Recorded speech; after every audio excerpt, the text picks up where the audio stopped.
지금부터 시작하겠습니다.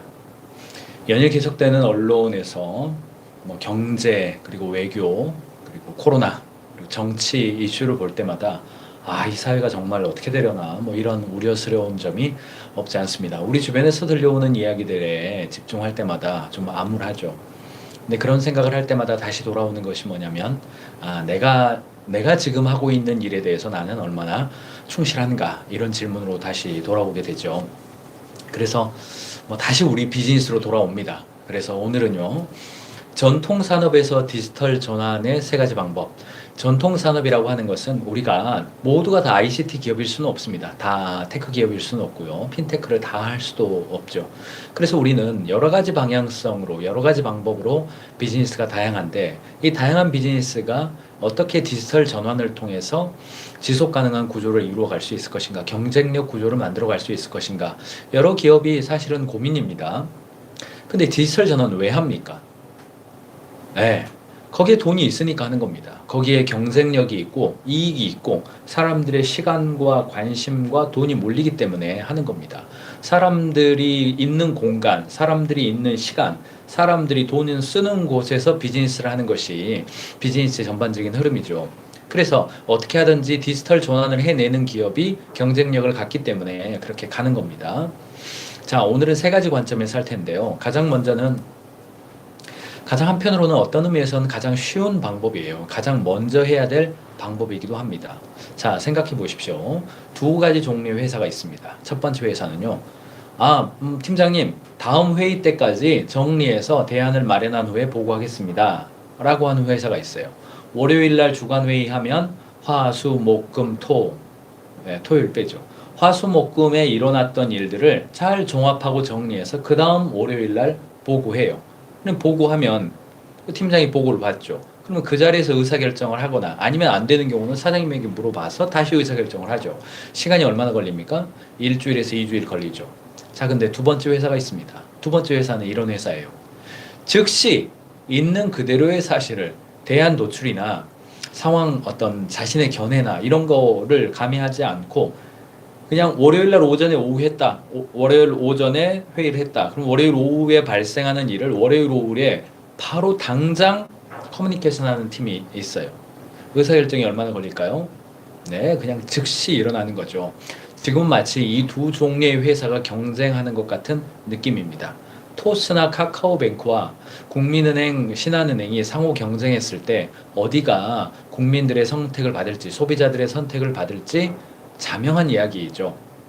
마찬가지로 여러분 회사에서 지금 일어나는 디지털 전환의 출발점은 어디가 돼야 되냐면, 대외적으로 고객에게 어떻게 하겠다, 판매 채널을 어떻게 하겠다, 이런 이야기 중요합니다. 그 이야기 할 거지만 먼저 일어나야 될 이야기가 뭐냐면 디지털로 스피드를 올리는 일이 훨씬 빨리 일어나야 됩니다. 지금도 보고 체계, 부서, 기능, 어떤 평가자, 이런 개념들을 아주 교조적으로 작동하면서 일어난 일에 대해서는 대안을 마련하기 전까지는 보고하지 말아라. 보고할 때는 항상 대안 도출을 해라. 보고할 때는 몇 가지 가지고 와라. 이렇게 커뮤니케이션을 하면 현장의 의사결정 속도는 무지막지하게 느려지고 기회를 잃게 되는 거죠. 그렇기 때문에 지금은요, 디지털 기반의 업무 툴들이 굉장히 많이 나와 있습니다. 저희는 잔디를 쓰고 있습니다. 플로우, 슬랙, 먼데이닷컴이죠. 노션, 워플, 트렐로, 이런 굉장히 여기서 언급하지 않은 많은 다양한 것들이 나와 있는데, 다양하게 나와 있는 업무 도구들이, 심지어는 카톡 쓰시는 것도 나쁘지 않습니다. 파일이 잘 보관이 안 되니까 문제입니다만, 여러 가지가 있는데 이 여러 가지 도구들이 지향하는 바가 뭐냐면요, 과거에 그룹웨어 도입해서 결제 라인 만들고 일일 기록하고 끝날 때 기록하고 그거 결제하고 다음날 보고, 이런 시스템이 사라지고 왜 지금은 카톡으로 다 의사소통을 하냔 말이죠. 왜 그렇습니까? 이메일을 안 하고 왜 카톡 하냔 말이죠. 왜 그렇습니까? 그 스피드 때문에 그렇습니다. 디지털 전환의 첫 번째 방식은 디지털을 기반으로 한 커뮤니케이션을 확보하시고, 그 커뮤니케이션으로 얻는 게 뭐냐? 스피드를 얻는 겁니다. 스피드를 얻으면 부족한 게 뭡니까? 당연히 정확성이나 종합적인 관찰이나 이런 것들은 부족합니다. 그러나 스피드에 의해서 빠르게 소통해 가시는 거, 좋은 아침입니다. 반갑습니다. 그런 관점으로 여러분들이 첫 번째, 일하는 방식의 디지털 전환, 디지털 익스체인지 혹은 디지털 트랜스포메이션 이런 관점을 가지고 접근하시기 바랍니다. 자, 근데 오늘 집중해서 좀 이야기하고 싶은 것은 뒤쪽 두 가지예요. 첫 번째, 고객 관리의 DT입니다. 고객 관리. 자, 여러분 고객을 어떻게 관리하고 계십니까? 혹은 제가 쉬운 용어로 CRM이라고 합니다. 요즘 뭐 CXM, 뭐 CEM 뭐 여러 가지 표현을 씁니다만 고객을 관리한다. 이 표현 고객에게 참 죄송한 표현이에요. 고객 관계죠. 사실은 관리하는 인간은 사람은 관리의 대상이 아니고 관계의 대상이기 때문에 뭐 관리 뭐 이런 표현 쓰는 거 조금 그래요. 자, 제가 질문해 볼게요. 여러분 고객이 몇 명입니까? 그 정보는 지금 어디에 있습니까? 이 질문을 현장에 가서 하면 많은 경영자는요, 일단 대답하기 어려워요. 어디까지를 고객이라고 할지 애매하거든요. 뭐, 전 국민이 고객이죠, 기본적으로. 네, 김준희 대표님 또 들어와 주셔서 감사합니다. 좋은 아침입니다. 날씨가 오늘 굉장히 추워졌어요. 추워졌습니다. 자, 어디까지가 고객인가? 일단, 회사명, 담당자명, 네, 김영광 대표님 늘 좋은 강의에 감사합니다. 오늘 또 덕분에 값진 아침 시작합니다. 네, 여러분 하루 제일 값진 하루가 되면 좋겠습니다. 회사명, 담당자명, 이메일, 전화, 주소. 기본적으로 이 순서대로 볼 때, 네, 한현진 대표님 들어오셨네요. 이 순서대로 볼 때 회사명으로 몇 개입니까? 담당자명 있는 데까지 몇 개입니까? 이메일 있는 거 몇 개입니까? 전화까지 있는 거 몇 개입니까? 주소까지 있으면 그거 몇 개입니까? 여러분 생각해 보십시오. 월마트에서 임신한 임신한 엄마의 한 명의 전화번호가 30만 회 거래된다. 라는 이야기를 제가 얻은 지가 뭐 지금 10년 지났습니다.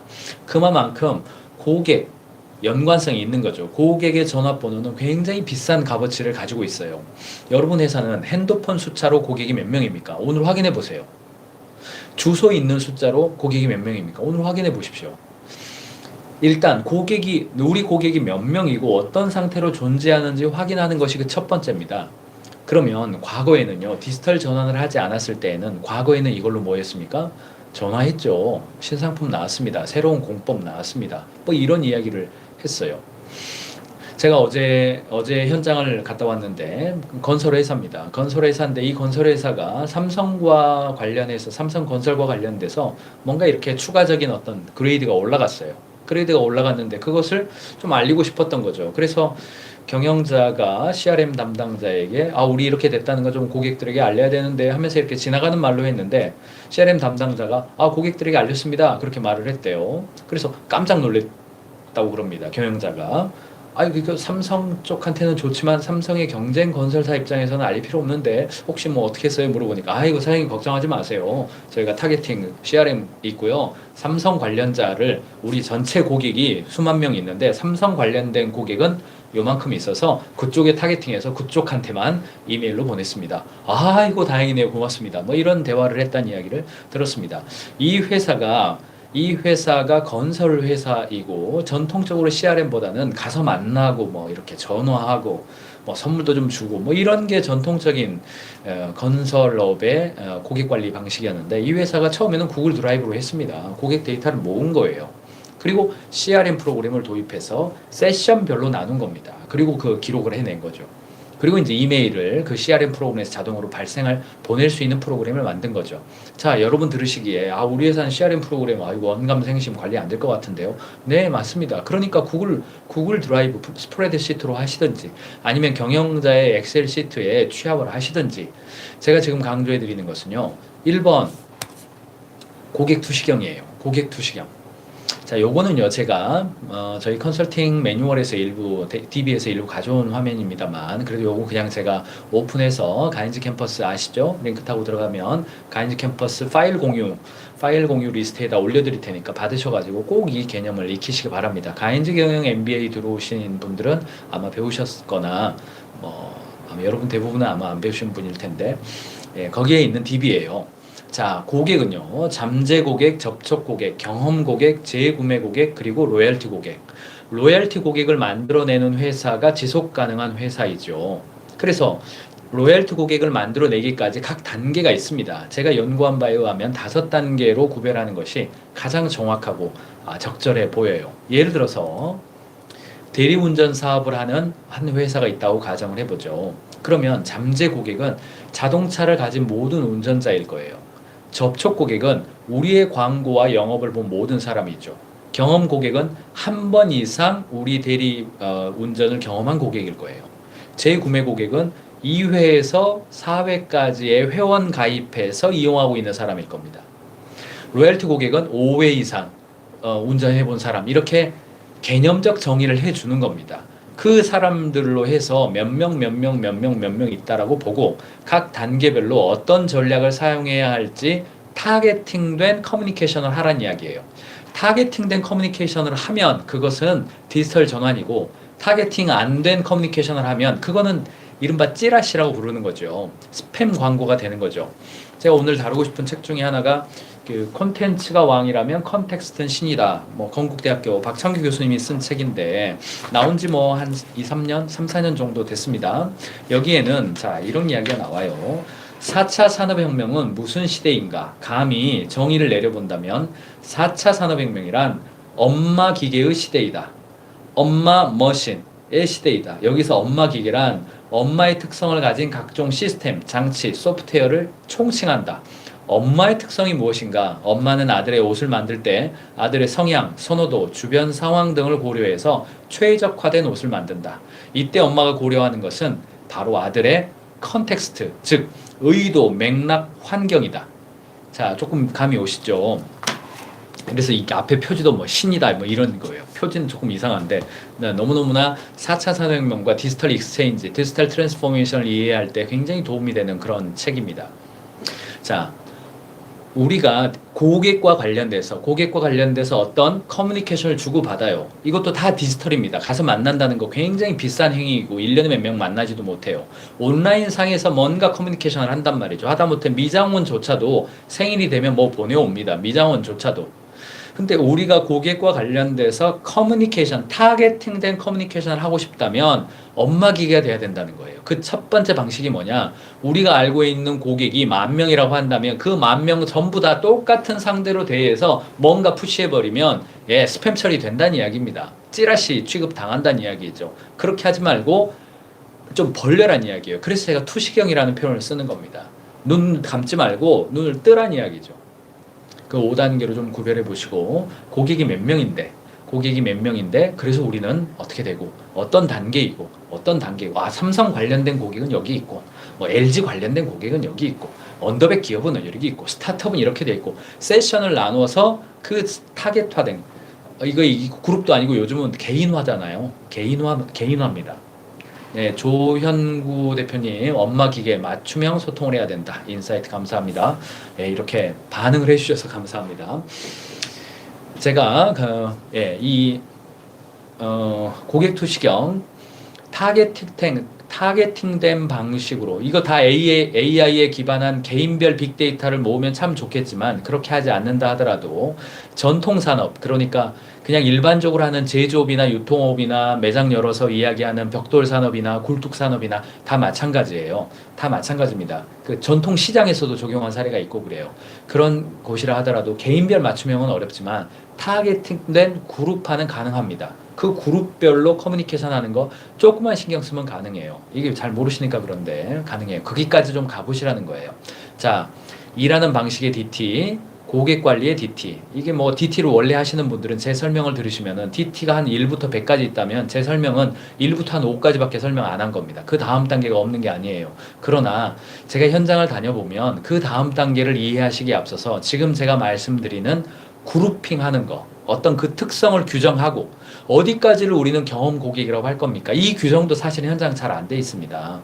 그 규정하고 규정한 대로 몇 명이라는 거를 알고 그 몇 명이 어떤 데이터를 내가 가지고 있다는 걸 아는 것까지, 여기까지만 먼저 진도 나가보시라는 거예요. 그 다음엔 지금 시중에 있는 그 세미나라든가 이런 이 방향성들 잡으시기 바랍니다. 먼저 이거부터입니다. 여러분 현실 제가 제일 잘하는 사람 중에 하나일 겁니다. 여기까지 먼저 하십시오. 자, 여기까지 됐다. 그러면 이 다음 단계예요. 판매 채널의 DT입니다. 판매 채널의 DT. 자, 제 질문은 이거예요. 여러분들 어디서 판매하고 있습니까? 돈을 벌 때, 자, 물건 이렇게 됩니다. 자, 거래하겠습니다. 할 때 요 대화를 어떻게 하고 계세요? 옛날에는요, 쌀 한 가마니 들고 가가지고 이렇게 들고 가가지고 이렇게 내려놓고 쌀 20kg 있네, 돈 주세요. 돈 뭐 20만 원 받고, 돈은 어디 있나, 물건은 준비했나. 예, 불신 경제 시대, 오프라인 시대이죠. 영화 보면은 이렇게 차 타고 가가지고 이렇게 탁 누르면 이렇게 쫙 올라와서 통상 마약이 거기 쫙 들어있으면 고개 딱 돌리면 부하들이 와가지고 가지고 오죠. 이렇게 긴장되는 순간이잖아요. 그걸 딱 여는 순간 망 보고 있던 우리의 주인공이 드드득 총을 쏘면서 등장하는 거죠. 자, 요거 지극히 오프라인스럽고 지극히 불신 경제죠. 신뢰 경제가 아니죠. 디지털은요, 분산화된, 요즘은 거의 대부분의 메이저 채널에는 블록체인 기술이 다 적용이 되어 있습니다. 분산화된 아이덴티파이죠. DID라고 통상 부르죠. 분산화된 어떤 흩어져 있는 개인 정보가 온라인상에서 노출되어 있기 때문에 온라인상에서 어떤 행위를 한다는 것은요, 지금 당장은 아니지만 불법 행위를 했을 때 반드시 경찰에게 잡히게 되어 있습니다. 요즘은 다 추적이 되기 때문에 그래요. 그래서 디지털 사회는 신뢰 사회라고 말하기도 합니다. 그래서 자, 뭐 제가 만나는 제조업 현장 상품을 가진 모든 분들은요, 내 상품 좋다 뭐 이런 얘기 안 하신 분 한 명도 못 봤습니다. 다 자기 상품 최고라고 이야기하세요. 근데 무슨 이야기 하냐, 판로가 막혀서 제품은 좋은데 대기업이 밀고 들어와서 이런 이야기 하십니다. 네, 공감해 드릴 이야기이죠. 뭐 이해 안 되는 바가 없는 것도 아닙니다. 그런데요, 자, 생각해 보십시오. 자, 경영자의 페이스북에, 경영자의 블로그에, 경영자가 가지고 있는 온라인 다양한 어떤 채널에, 거기에 왜 못 올리십니까? 거기에 우리 상품 왜 안 올리시는 겁니까? 나 개인적 관계망으로 내 상품을 막 상업적으로 이용하는 거나, 어제 제가 드디어 누구로부터 상업적 이용은 좀 그렇습니다. 뭐 이런 상업적 이용 이런 표현을 제가 들었어요. 그 표현을 들으면 제가 발끈하는데, 상업이 무슨 죄가 있습니까? 내가 고객을 정말 사랑하는 마음으로 제품과 서비스를 만들어서 최선을 다해서 해주는 것보다는 약간 적은 돈을 받아서 내가 지속 가능한 구조를 만들어내는 이 놀라운 비즈니스의 방법이 가장 최고의 사랑을 실천하는 방법인데, 상업적 방법으로 이용하는 걸 금한다. 이런 이야기 더 이상 대한민국에서 안 나왔으면 좋겠습니다. 남의 돈을 받아가지고 기부해주고 좋은 일 해주는 거, 그것도 필요한 일입니다. 그런데 그 사람들까지도 우리가 돕잖아요. 기부금도 내고 세금도 내서 그렇게 할 수 있도록 도와주면서 동시에 고객에게 좋은 일 해주고 돈까지 받으니까 얼마나 더 훌륭한 일입니까? 그러므로 여러분의 개인들의 SNS 계정과 직원들이 가지고 있는 SNS 계정, 직원들은 조금 입장이 다릅니다. 그걸 강요해서는 결코 안 될 것입니다. 그러나 경영자라고 한다면 판매 채널을 내가 만들고 있는, 내가 정말 애써서 만들었다, 내가 이번에 이 문제 해결했다, 그거 진심으로, 내 마음에 진심으로 그거 오픈하세요. 여러분들의 삶이 여러분의 비즈니스 아닙니까? 눈 떠 있는 시간에 130%를 비즈니스 고민하시는 분들이 내 개인 SNS 망에다가 내 비즈니스 이야기하는 거 너무 상업적으로 보일 것 같아서 안 한다? 네, 상업을 하시면서 상업적으로 보일 것 같다고 하십니까? 그러지 마십시오. 최선을 다해서 하십시오. 저는 제 개인 SNS망에, 제 페이스북은 뭐 5,000명을 초과해서 팔로우 받고 있는 상태인데, 전 진심으로 너무 자주 올리면, 그것도 지혜롭게 해야 되니까 너무 자주 올리면 스팸 처리 당해버리고 그럴 수 있으니까 그런 지혜는 필요한 일이지만, 진심으로 저는 개인적인 제 SNS망과 여러분 만나고 있는 이런 비즈니스 필드망이 다 똑같아요. 다 섞여 있어요. 개인적으로 저를 아는데 저가 무슨 일 하고 있는지 모른다, 이런 분 없습니다. 또는 비즈니스상으로 만났는데 제 개인의 사적인 삶을 숨긴다, 그런 것도 저 없습니다. 이게 통합되는 게 좋습니다. 판매 채널의 DT, 그 첫 번째, 홍보를 SNS에서 하시기 바랍니다. 자연스럽게 하십시오. 이걸 꼭 홍보라고 홍보라고 부르는 이유는 광고와 홍보의 차이가 분명히 존재하니까 그렇습니다. 홍보는 커뮤니케이션이라고 불러요. 그렇게 그 관점을 가지셔야 돼요. 뭐 오늘 다 말씀드리긴 어렵습니다. 자, 그 다음에 해보실 게 뭐냐면 상품을 메이저 채널에 좀 올려보는 겁니다. 자, 구매 수단으로서의 메이저 채널을 이용할 수 있어요. 제가 말씀드린 메이저 채널은요, 뭐 사실 쿠팡하고 스마트 스토어 이야기하는 겁니다. 스마트 스토어 올리는데 그냥 너무너무나 쉬워요. 너무너무나 쉽습니다. 솔직히 유튜버가 운영하는 스마트 스토어로 돈 버는 법 검색하시면요, 유튜브에 30분짜리 1시간짜리 엄청 많이 나옵니다. 그거 서너 개만 들으시면 다 그냥 따라 하실 수 있는 정도 됩니다. 직원 중에 한 명을 하시든 경영자가 직접 하시든 해보시기 바랍니다. 자, 그렇게 올리면 어떤 현상이 일어나는 줄 아세요? 그것이 구매 수단이 됩니다. 일단 저 멀리 있는 어떤 분에게 내 제품에 대해서 알고 싶다, 그러면 전에는요, 세금 계산서 끊고 계약서 작성하고 뭐 받고 뭐 통장 알려주고 보내고 팩스 보내고 다 그러셨잖아요. 근데 스마트 스토어에 올리면 누가 자동으로 들어와서 그 물건 살 일 별로 없습니다. 그거 광고 안 하면 안 팔려요. 아, 올렸더니 안 팔립니다 하고 내리지 마세요. 왜요? 정보 제공 수단이 되니까 그렇습니다. 저기 부산에서 뭐 궁금해하는 사람이 있어요. 근데 전화로 하지 말고 스마트 스토어에 상세 페이지 만들었을 거 아닙니까? 그러면 그 링크 태워서 아, 이거 먼저 한번 보세요. 그래, 정보를 제공하는 수단으로 활용하시라는 거예요. 회사 속에서 뭐 이렇게 페이퍼 만들어가지고 확 들고 보내고 2,500원, 3,500원 등기로 보내려고 하지 마시고 온라인 상에서 상세 페이지가 만들어져 있으면 그것이 꼭 결제가 안 일어나도 정보를 제공하는 링크를 보낼 수 있잖아요. 그 서버 내가 독립적으로 관리할 겁니까? 네이버에서 해주니까 그거 이용하시라는 거죠. 그 다음에 홍보 수단이 됩니다. 누군가가 여러분들이 예를 들어서 머그컵을 판매하시는 분이라고 한다면 예를 들어서 뭐 팔자 모양 머그컵이라고 가정을 해보죠. 그러면 팔자 모양 머그컵에 대해서 내 제품이 좋다 쫙 이렇게 상세 페이지 적으세요. 누가 공연이 들어와가지고 물건 살 일은 없으나 누군가가 팔자 모양 머그컵을 네이버에서 검색하거나 구글에서 검색했을 때 내게 뜬단 말입니다. 그게. 그러면 거기서 물건 구매가 안 일어나더라도 그 채널을 통해서 결국은 랜딩 페이지로 우리 회사로 전화가 오거나 발전하지 않았다면 혹시 아세요? 거기서 100개, 200개 갑자기 주문이 들어옵니다. 카드 결제까지 바로 일어나 버립니다. 그 수수료, 이거 얼마 되지도 않습니다. 그거 얼마 되지도 않습니다. 1년에 브로셔 만드는 값만 아끼면 수수료 내는 거, 카드 수수료 내는 거 다 해결됩니다. 여러분, 상품을 메이저 채널에 올리는 거, 공룡의 등 뒤에 먼저 올라타시는 거, 내가 공룡이 되지 않았다면 공룡의 등 뒤에 올라타서 멀리 보는 거, 그리고 움직이면서 고객의 움직임을 보는 거, 그거 한번 보셔야 돼요. 구매 수단으로서, 정보 제공 수단으로서, 홍보 수단으로서 세 가지 다 유용합니다. 제가 설명하다 좀 길어졌습니다만 뭐 이거는 다음 기회에 한 번 더 제가 말씀드릴 기회가 있으면 좋겠습니다. 블로그와 SNS 채널에 마음껏 우리의 콘텐츠를 알릴 수 있도록 해주시기 바랍니다. 저희 컨설팅 팀 중에서도요, 마케팅 컨설팅 하는 팀이 있어요. 과거에는 브랜딩 잡아주고 로고 잡아주고 컨셉 잡아주고 이런 일을 했지만 최근에는 이런 걸 우리가 통틀어서 퍼포먼스 마케팅이라고 부릅니다. 이렇게 SNS 마케팅이라고 부르고요. 마케팅하는 회사들 이런 영역으로 네, 스마트 스토어 네이버 수수료 5%인가요? 네, 5%도 있고요. 뭐 7%도 있고 조정하는 거 있습니다. 돈키호테님. 접근해 보시면 압니다. 두 번째, 소셜과 오픈마켓. 네이버나 쿠팡에다 올려놓으시면 제가 아까 말씀드린 것처럼 그냥 가만히 있는데 팔릴 일은 없습니다. 원래 그래요. 그거 실망하지 마십시오. 그러나 홍보수단과 정보 제공 수단으로 활용하시라는 겁니다. 위에 띄워주니까 그래요. 그리고 요건 다음에 설명하겠습니다만 조금 더 내가 여기까지 익숙해졌다. 여기까지는 하고 있다. 그러면 그 다음 단계인 폐쇄몰. 가두리 양식장의 고객들을 불러 모으는 방식. 전문몰. 카테고리 챔피언 몰로 발전해 보시라는 거예요. 뭐 최근에 가인지가 돋보이는 기업 중에서도 몇 가지 사례가 나와서 이 코로나 시대에 굉장히 성장한 사례도 좀 있습니다. 참고하기 바랍니다. 세 가지 말씀드렸는데 자, 그런데 이 세 가지가 잘 되려면요.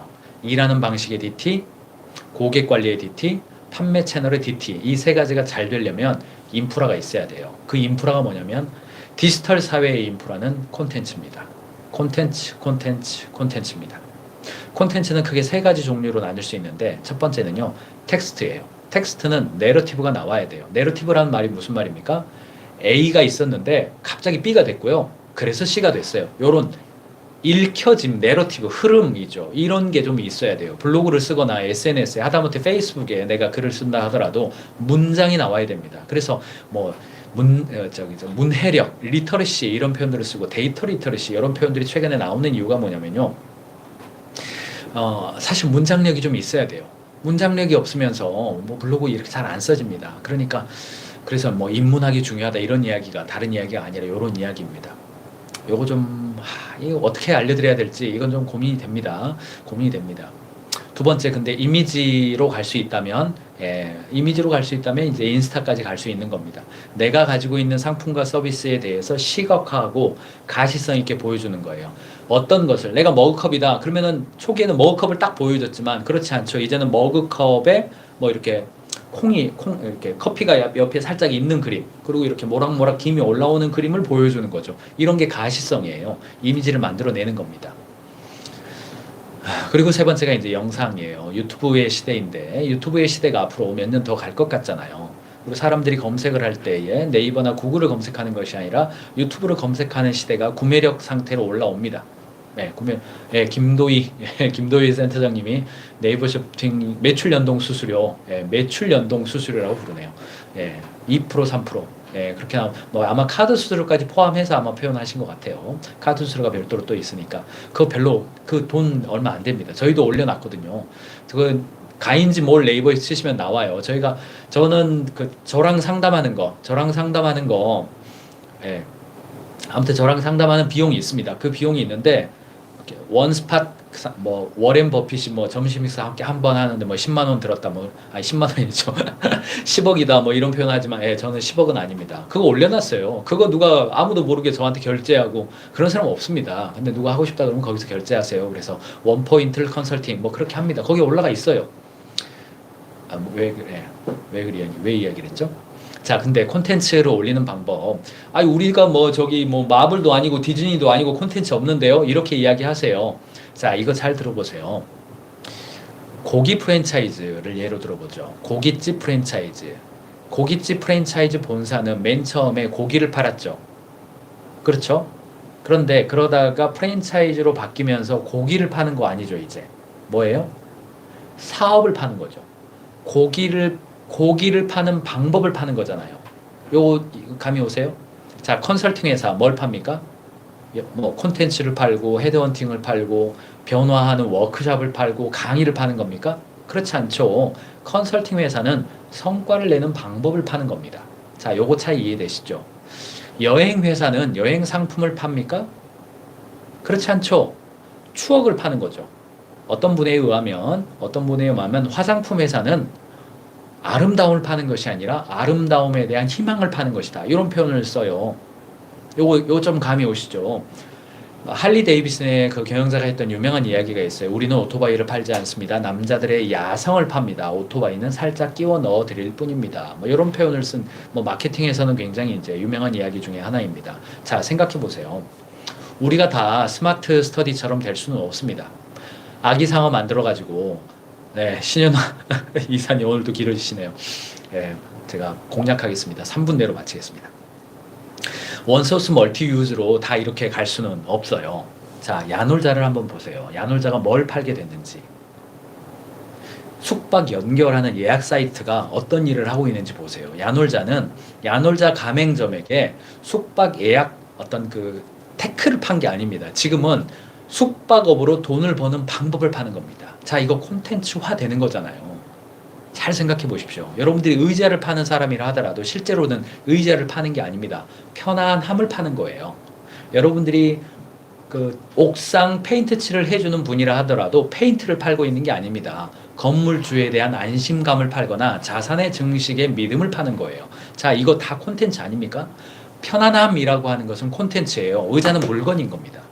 책도 마찬가지입니다. 책이 종이를 팝니까? 이 종이를 파는 겁니까? 아닙니다. 독자들의 유능감을 파는 겁니다. 제가 뭐 다루고 싶은 책이 많았는데 다음에 하는 걸로 하고요. 자, 컨설팅 회사도 마찬가지예요. 가인즈 컨설팅 그룹 뭘 팝니까? 콘텐츠를 파는 겁니다. 돈 버는 방법, 성과를 내는 방법, 직원들이 행복해지는 방법, 경쟁에서 승리하는 방법, 이런 방법을 콘텐츠화 했기 때문에 여러분들이 가인즈 캠퍼스로 넘어가시면 지금 보시는 것처럼 가인즈 캠퍼스의 52주간의 경영 가이드, 저희가 12월부터 일주일에 하나씩 경영 양식을 무료로 제공하고 있어요. 제발 좀 이런 양식을 쓰셔가지고 조직의 시스템 만드는 데 도움이 되시라고. 이거 무료로 다 드리고 있어요. 김경민의 경영 벙커, 여러분들 지금 다 보고 계십니다만 여기에 들어오면 지금 파일, 여러분이 보시는 이런 파일들 다 지금 제공해 드리고 있죠. 숨기기 처리한 것들까지 다 받아보시면 다 있죠. 게다가 거기다 뭐예요? 영상까지 보여드립니다. 영상까지 다 오픈해드려요. 이거 지금 무료로 하고 유료인 것도 물론 있어요. 들어오셔가지고 보다 많은 분들이 보면 저희들은 규모의 경제가 실현되기 때문에 점점 싸지는 거죠. 싸지는 겁니다. 아, 이게 참, 이 이야기는 제가. 자, ESG 관련된 책이에요. ESG 혁명이요. ESG 관련된 책은 여러분들도 그냥 하나만 그냥 보시면 되는데, 제가 읽지 않겠습니다. 왜 우리가 디지털 전환을 하냐면, 과거에는요, 물리적인 것을 만들어서 그것을 판매하고 진부화시켜서 새로운 물리적을 만들어서 판매하고 진부화하고 새로 개발하고 만들어서 판매하고 진부화시켜서 신상품을 만들어내는 겁니다. 지금은 예를 들어서 LG 냉장고 만들어서 팔고 중고 팔고 싸게 만들어서 재고 처리하고 새로운 거 만들고 싸게 만들어서 이 방식이에요. 전부 다 진부화 모델이에요. 디지털은 뭡니까? 진부화 모델이 아닙니다. 물건을 만들고 진부화 시켜고 쓰레기장에 갖다 버리는 게 아니에요. 온라인 상에서 스트리밍 방식으로 제공하는 겁니다. 지금은 물건을 만들어서 파는 것이 아니라 온라인 방식으로 스트리밍화해서 계속해서 업데이트 시켜주는 방식이에요. 자, 김경민 강사를 불렀어요. 강의를 합니다. 200만 원, 300만 원 줬어요. 1년 지나면 그 내용이 유효합니까? 그렇지 않습니다. 새롭게 불러서 또 이야기 들어야 돼요. 직원들이 에너지가 올라갔다 내려가. 또 하고 그렇게 하는 거예요. 그렇지 않죠. 이거는 그냥 제가 자꾸 제 이야기 10,000원 정도, 20,000원 정도만 내게 되면 계속해서 스트리밍 돼서 계속해서 최신 버전으로 업데이트된 것을 지속적으로 누릴 수가 있는 거죠. 그것을 우리는 서비스로서의 콘텐츠라고 부릅니다. 여러분 회사가 디지털 전환이 됐다. 그러면 정말 도전해 보셔야 될 게 뭐냐? 여러분 회사가 제공하고 있는 상품이 지향하는 바 고객 가치가 있습니다. 그 고객 가치는 반드시 콘텐츠이기 때문에 그것을 제공하시라는 이야기예요. 제가 좋은 모델로서 제가 이런 이야기를 이 연사 외칩니다. 3, 4년부터 얘기를 했는데 인천에서 근무하시는 옥상남 루프가드 김진수 대표님이라고 계세요. 이 회사가 사실 큰 회사가 아니었습니다. 3, 4년 전에 큰 회사가 아니었어요. 근데 옥상남을 구글에서 검색하시면요. 유튜브에 떠요. 이분이 옥상 방송사 해주신 분이고요. 옥상뿐 아니라 뭐 도로도 하시고 뭐 여러 군데 해요. 그런데 메인이 옥상입니다. 유튜브를 만들어서 지금까지 이제는 수십 개의 영상이 올라와 있어요. 막 현장도 나가시고요. 지금은 아주 익숙해졌어요. 처음에는 안녕하십니까 뭐 이렇게 하시다가 지금 안녕하십니까 이걸 중요합니다. 이렇게 하셨어요. 이분 지금 공사 수주 감당이 안 될 정도로 들어와 있어요. 매출도 엄청 늘었습니다. 이제는 이거는 오래될수록 더 신뢰를 얻게 돼 있거든요. 콘텐츠라고 하는 것이. 그래서 여러분들이 할 수만 있다면 텍스트, 블로그, 이미지 페이스북과 인스타, 영상을 하실 수 있다. 경영자 자체가 가장 큰 콘텐츠니까 영상을 하실 수 있다. 그러면 지금이라도 유튜브 하셔서 빨리 여러분 업계에서 아무도 유튜브 안 해요. 그게 대박이에요. 그런 게 대박입니다. 빨리 하셔가지고 온라인 상에서의 콘텐츠의 강자가 되시고 이거 모이면 사실 책도 금방 나옵니다. 이분 곧 책 나올 것 같아요. 제가 책 혹시 보고 계시면 책에 대한 도전을 하시기 바랍니다. 그런 방향으로 이동해 가셨으면 좋겠습니다. 자, 오늘은 역시 좀 길어졌네요. 일하는 방식의 DT, 고객 관리의 DT, 판매 채널의 DT 이 세 가지 관점에서 말씀드렸고 이게 히든 카드였어요. 콘텐츠, 그리고 콘텐츠. 글을 쓰시든 이미지를 만드시든 영상을 하시든 셋 중에 하나는 시작하시기 바랍니다. 오늘 12월 29일 오늘 수요일 아침입니다. 날씨는 점점 춥고 연말이 되었습니다. 여러분 하시는 비즈니스 연말되어서 감사한 분들 많이 나누시길 바라고요. 오늘 하루도 do everything in love. do everything in love. 비즈니스는 사랑입니다. 라는 마음으로 오늘 하루도 사랑이 가득한 하루가 되셨으면 좋겠습니다.